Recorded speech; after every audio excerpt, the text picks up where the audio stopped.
on my behalf as well. Nice to see so many faces here today. My name is Tuomas Keränen, and I'm product manager at Eficode. I'm responsible for the Eficode Devops platform offering, also known as Eficode Groove. And today I'm going to talk about centralized Devops platforms. So what are they? What do you need them for? And how to deploy one in an organized way, if you come in conclusion. And my presentation is basically based on the Eficode Groove DevOps platform. But all the topics that I discuss and the ideas I discuss apply to are generic, and they apply to any type of DevOps platform. It could be your own, it could be a hosted, managed service. Before going into the details, I'll still give you some further background on Eficode and DevOps. So we've been in the software development and automation business since 2007. That's when we set up our first CI pipelines to our customers. Since then, we've had over 400 customer projects, individual projects, big and small. Test automation, CI/CD pipeline setup, cloud infra implementation, and so forth. We've been growing really fast. Today we have about 50 active projects, depending a bit how you count them. We have over 120 DevOps consultants currently on our payroll. We have engineers, lead consultants, support and maintenance people, and so forth. Eficode Root, our DevOps platform as a service product, has been around, available for our customers since 2014. And currently we have approximately 7,000 individual users working on it. Basically, software R&D project personnel on our customer side. Just to give you an idea of our customer base. So I'll go through two separate customer cases here, and first of them is OP Financial Group in Finland, and they are one of the largest financial institutions in Finland. They have over 12,000 employees. They are currently expanding from traditional banking and insurance business to other areas, like healthcare. They are establishing and running private hospitals, and to mobility asset management businesses as well, just to name a few. And they've been our Eficode Root customer since 2014. So they were our first, and they are today our largest customer. They have plenty of outsourcing, in addition to a fast growing of completely internal development activities. So they have both outsourcing and internal development. But still, they would like to have an OP way of producing software. And this is where this kind of a centralized DevOps platform becomes handy. So they have fully managed solution from us. Then another example here, VR. They are a national railway company in Finland.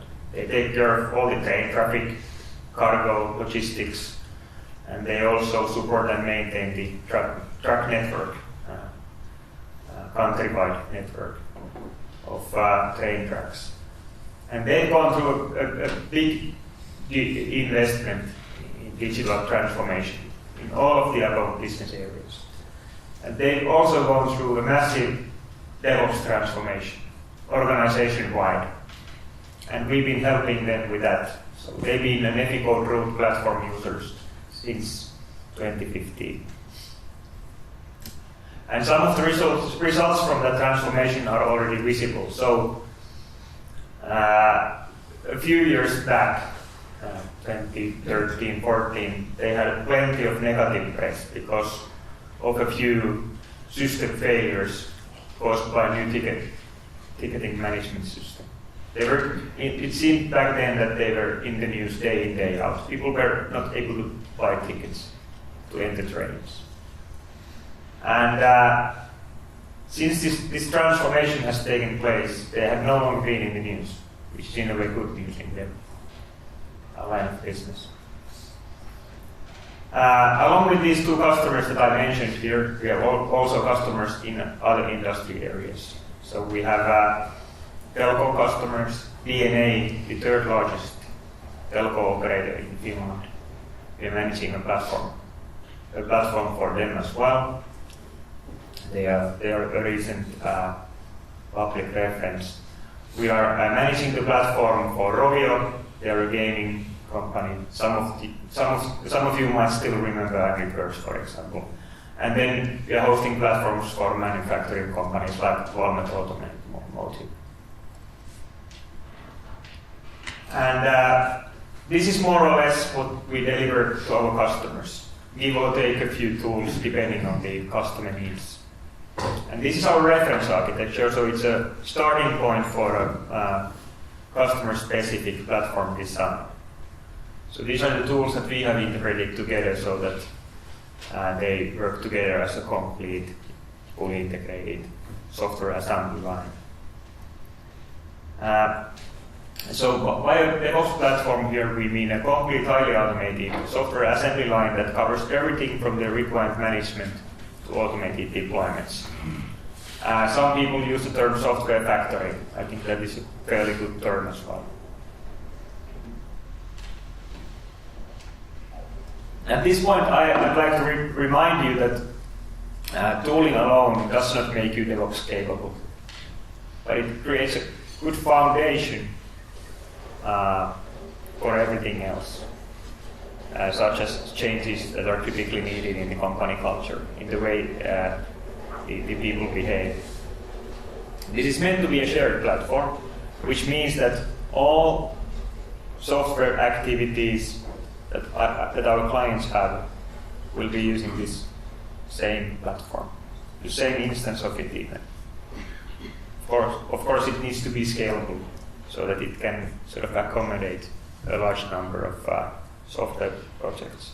It needs to be flexible as well, because our clients may be developing mobile software, web software, backend software, even mainframe software based on this platform. So the tools that we have chosen enable this flexibility. But how do you then take a shared platform like this into operation without creating a mess?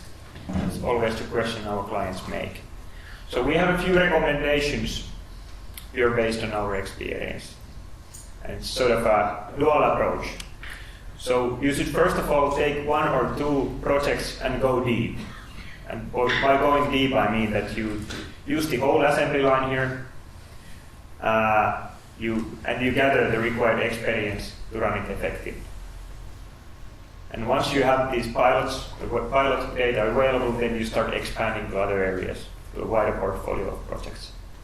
And then for the rest of the portfolio, you should use a more stepwise approach, which I'm going to explain here.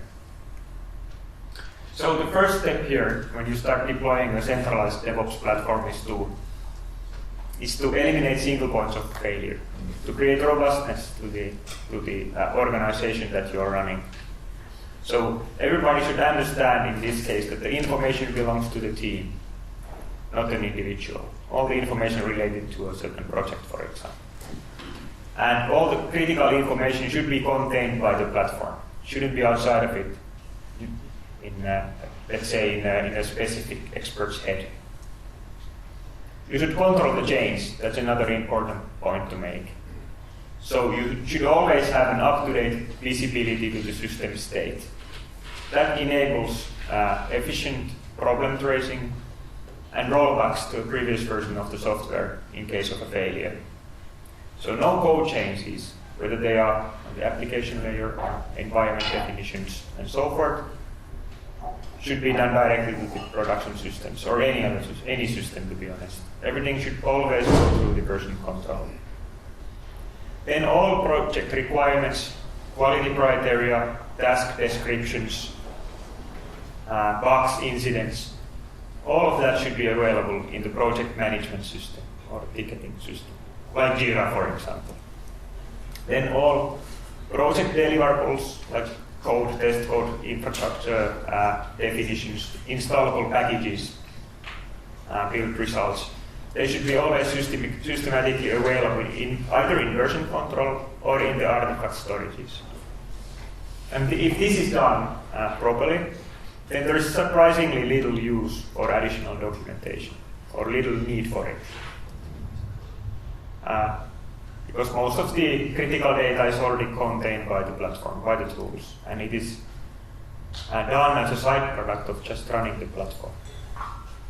Then one sort of an important note here to make is that you should move from slow exclusive communications like email discussions and Skype calls to something that is more transparent, fast and inclusive, meaning that people are able to join the conversations and lead them as they wish. And for that we recommend no longer new, but anyways, is topic, channel-driven, topic-focused communication channels like Slack or Flowdoc or Microsoft Teams. So this will provide the transparency that is the base requirement for running a successful DevOps capable organization. So you start with this when you start deploying a platform. You bring robustness to the way the organization works. From the platform perspective, it looks like this. So you have a requirement and project management system like Jira for project workflow, definitions, requirements, defects, quality gating criteria, and so forth. You have team communications, inclusive, fast communications with Slack or Rocket Chat or Microsoft Teams and so forth. Then you have version control, where all the code is. And all the environment configurations are there as well, and automated test cases. Everything that is written as code will be stored in the version control. And if something doesn't exist, if something is not stored in the version control, it's as good as it that wouldn't exist at all. So that's a rule of thumb in a way. Then all installable packages and their dependencies are stored in the artifact storage or binary storage in this diagram here. And then you still need a document management system like Confluence or something for data that is not already available in the rest of the system. So when you start building a platform, this is a good starting point. Then the next point here, the next step here is to start working on agility and throughput. So enable faster delivery, and in that context, faster delivery of value to your end customers. So you should aim at having predictable short release cycles. So the agility actually extends from the development, from the Scrum teams, for example, all the way to operations and production. Fairly basic DevOps philosophy. You release small and you release often. Then you should make sure that the developers get the quality feedback in minutes, not in hours. And with some of our clients, we've set an SLA that if these jobs in Jenkins orchestration system, if these jobs stay in line for more than 5 minutes, it's an SLA breach on our side. So we need to scale the system in such a way that it enables fast feedback for the developers. They commit something to the version control, the automation sequence begins, the results are back in 5 minutes. You have time to take a cup of coffee if you want, while waiting for the results. Then all the repetitive testing in this case should be automated, so there will be less manual work, less hand time, better throughput. The first target in these cases would be to cut the time spent and resources used in manual acceptance testing by 50%. It's typically quite doable.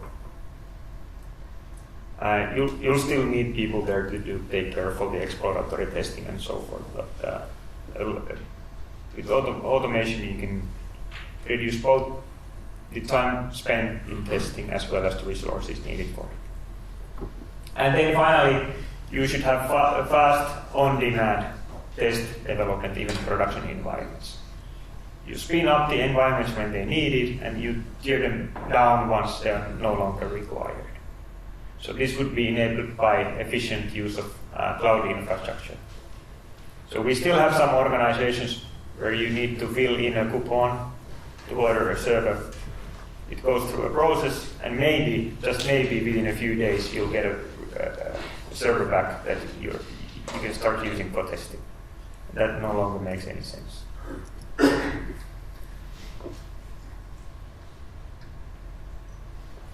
Okay, moving on. This is how it looks like from the platform architecture point of view. So you have version control there, where everything begins from. You have the continuous integration and deployment pipeline, Jenkins, Bamboo, or something alike. And then you have the necessary tools for testing and deployments. And of course, these environments that are, like I said, defined as code.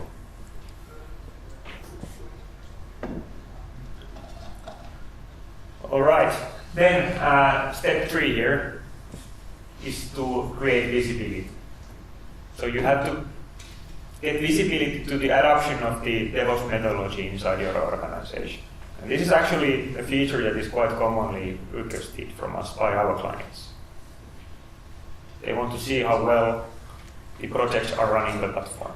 Are they actually using the tools? You should always demand up-to-date quality information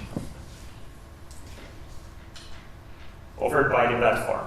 So if the quality reports are done by hand, what you're looking is basically historical information. Given that your process works in DevOps speeds. Then you should measure the project performance, throughput, and so forth, and then you should be able to identify the bottlenecks that you need to get rid of. No evaluation should be done based on guesswork. Of course, you need to talk to the people, but it is nice to have some hard evidence from the system as well. About throughput, about possible bottlenecks in the workflow. And then, once you have this data available, you can identify positive benchmarks. You're able to identify projects that are especially good in running the platform in the most efficient way. You learn from these projects, and then you tell the other projects what the learnings are. You should also gather historical data from the system, all parts of it, to support predictive analysis. For example, by looking at the historical data, you should be able to see, or at least get a pretty good idea, whether a certain project is going to keep the schedule, or if it's going to meet the quality targets and so forth. And I believe this predictive analysis part is one of the areas where we are planning to apply some machine learning as well. So instead of people looking at these graphs, you would have it would be AI assisted. You would get recommendations given by the AI logic. From the platform perspective, this is what you basically need. So you will need to have the data gathering functionality. So you get the up-to-date quality data from the bug tracking. You have the static code analysis results. You have information about the automated test runs. You should have relevant activity data throughout the CI pipeline there. The Jira workflow, information about builds, deployments, test runs, and so forth. And then you should also capture monitoring data directly from the environments, from the development, test, staging, production environments. And then you use all this data as input to graphical dashboards. This is how they may look like. So this is something that we implemented to a specific customer in our platform, and it gives you an overview to the rate of Devops transformation on a very concrete level by looking at the tool usage. So we have multiple projects here, and then we have tools on the other axis. So from here you can see whether these projects are actually using the tools that they are provided with. Are they making any static code analysis? Are they tracking bugs in Jira like they should? Do they have Jenkins-based automation at all? Do they have test automation specifically? And do they monitor their environments? It looks pretty simple, which it is, but it's quite effective as well. If something shows us gray here, it means that these tools are not in use. And there may be perfectly good reason for them not being in use for a specific project. But this, from the management perspective, at least, this allows you to get, first of all, a big picture. Where are we today with DevOps tool utilization? And then you can go and talk to the project and ask that, okay, why are missing test automation step? Is there a valid reason for it? From the quality perspective, you can track these basic indicators, like SonarQube static code analysis results. Bug count, how many bugs you have in the system at the given point of time. And everything is time series data, so you get a kind of a historical view here. You see the trend. Are the graphs pointing to the correct?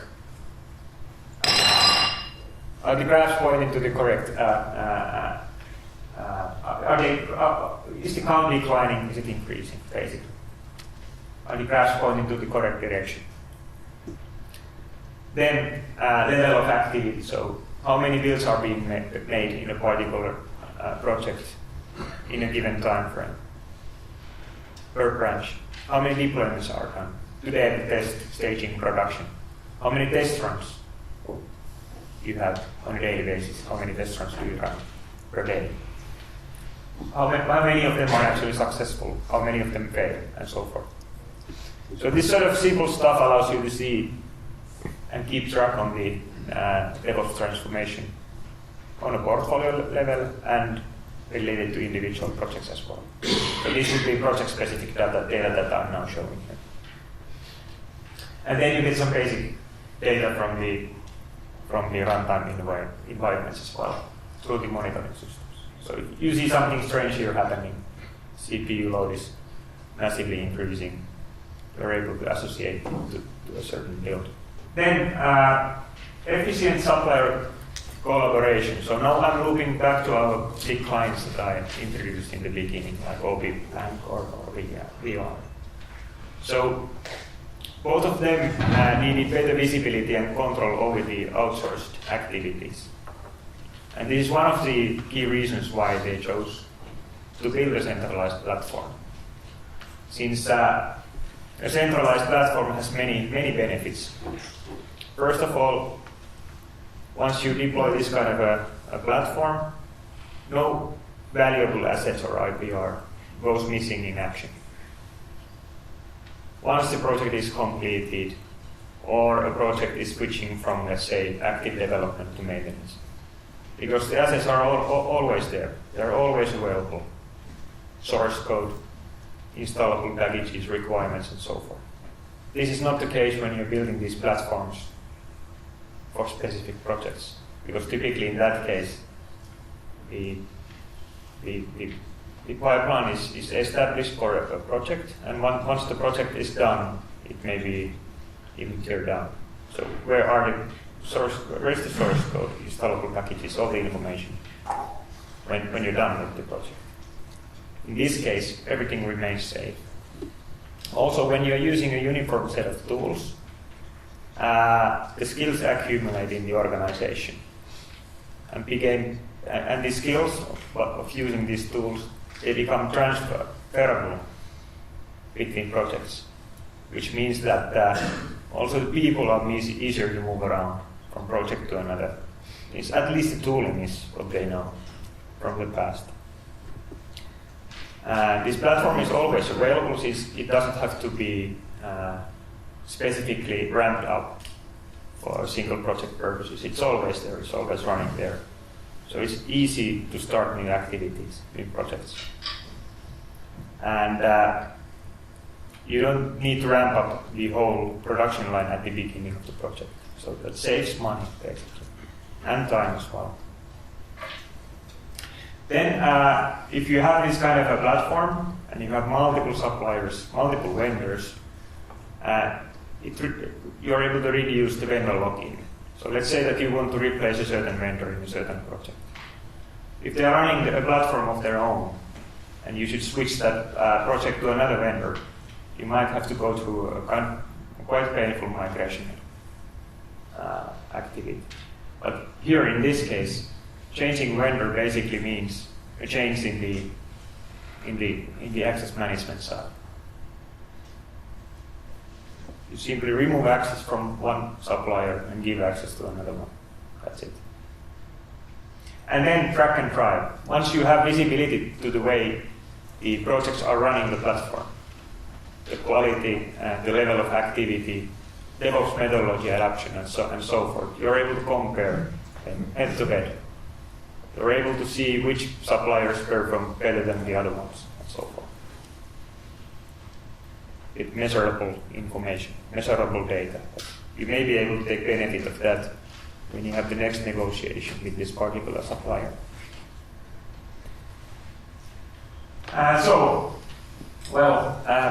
For managing a multi-supplier environment, access control, centralized access control is really a key.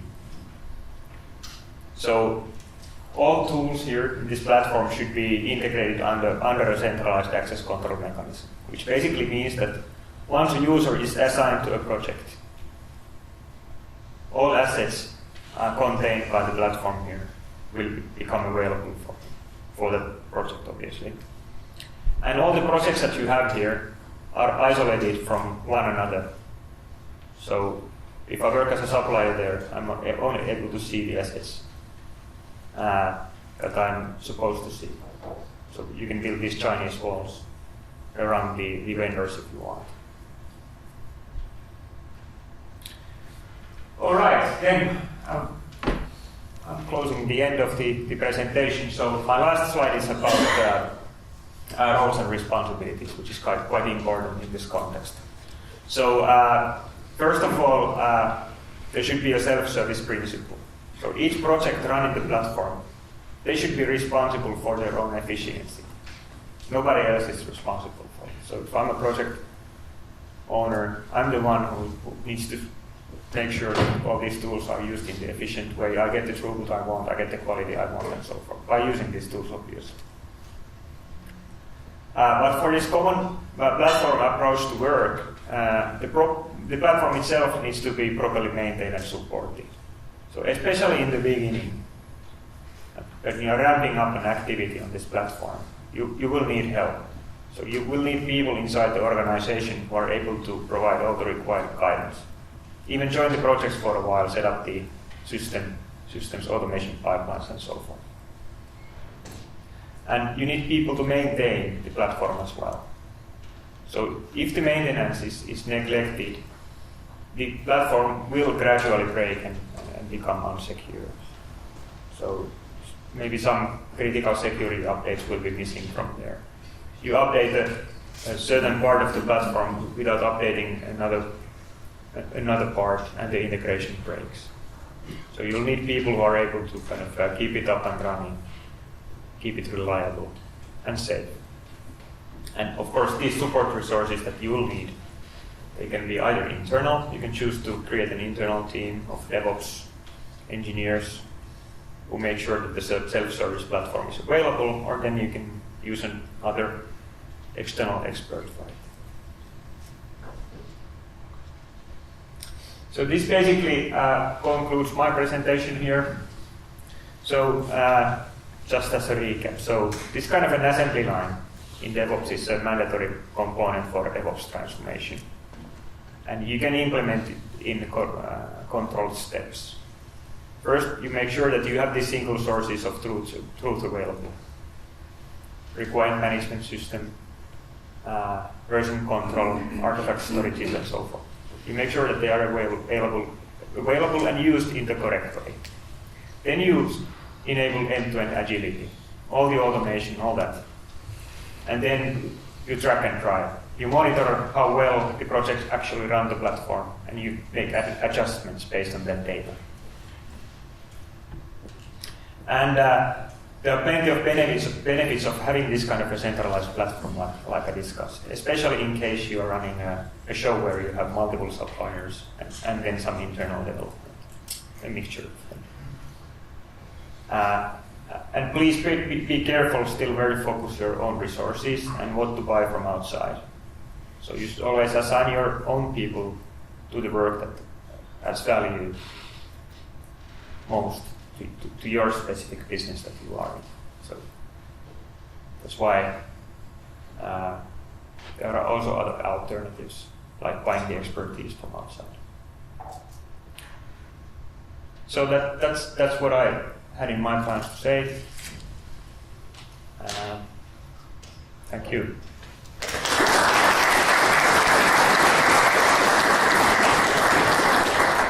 Anyone got questions? Okay, so in these cybercrime times, I just received something from Anonymous. And the question is, do you have one data lake for all data or multiple sources into the dashboard? What is the best strategy? So we do have one data lake here, yes, a time series database, and we are gathering all the data there. The short answer to that question is... It's very short, it's very finished, yeah. Right to the team. Next question, why not start with the access control? Okay, so good point. You should always start with the access control. That should be part of the step one solution. I just didn't make it as a point, but yes, it should be there. Cool. And the last question for Anonymous. Confluence can become a huge library/mess. Do you set any rules for creating pages or content to make sure it's easy, systematic to retrieve specific data? Is the question understood? I suppose so. Yeah, I know when a Confluence looks like a mess. Yeah. Yeah. So at least, I mean, when you are starting a project based on this platform, at least, you should always automatically create a workspace in Confluence as well for the specific project. But like I said, if you're using all the other tools in the correct way, everything's automated, everything's written in code and so forth, there shouldn't be that much information that you actually need to store in Confluence. Obviously, you still need to document something like high-level architectures, or in the Confluence you may build an index where you tell people where the actual information is available. This sort of stuff. But if Confluence begins to be really big, huge, storage of documentations, you should go back and see that, okay, is this really what you want? Should the documents be stored elsewhere?